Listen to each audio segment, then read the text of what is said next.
Welcome to Digital News. Tensions between the US and Iran escalated over the weekend as Iran launched fresh drone and missile attacks on Bahrain and Kuwait in response to new US airstrikes, adding to uncertainties clouding the global economic outlook.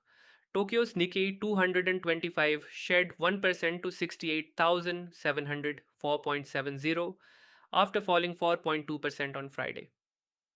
SoftBank Group, the multinational investment holding company which invests in OpenAI, sank 5.9% following a 12.5% drop on Friday. South Korea's Kospi lost 2% to 8,246.50. It was down 5.8% on Friday. Samsung Electronics sank 6%, while memory chipmaker SK Hynix fell 4.5%.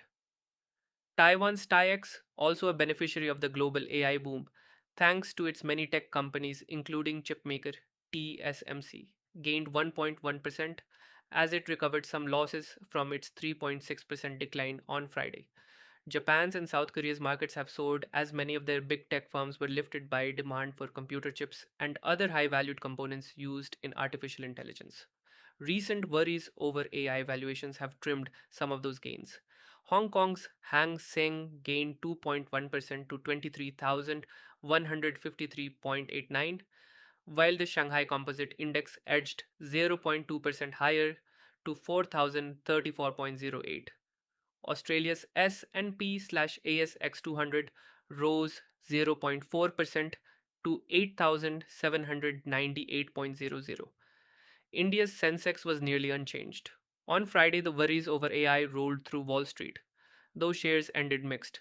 The S&P 500 lost less than 0.1% to 7,354.02, and the technology-heavy Nasdaq Composite dropped 0.2% to 25,297.62.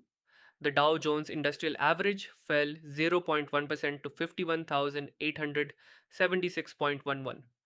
Micron Technologies shares dropped 6.7%, Intel was down 3.4%, Nvidia fell 1.6%, and AMD or Advanced Micro Devices fell 2.1%.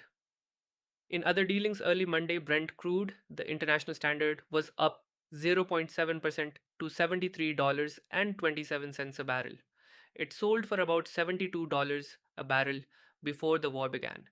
Benchmark US crude gained 0.8% to $70.02 a barrel.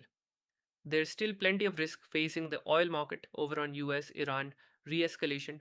ING Commodities strategists Warren Patterson and Eva Manthi said in a commentary Monday, as more questions were raised about the safety of ships in the Strait of Hormuz following attacks on vessels. Thank you for watching. Do subscribe, like, and comments.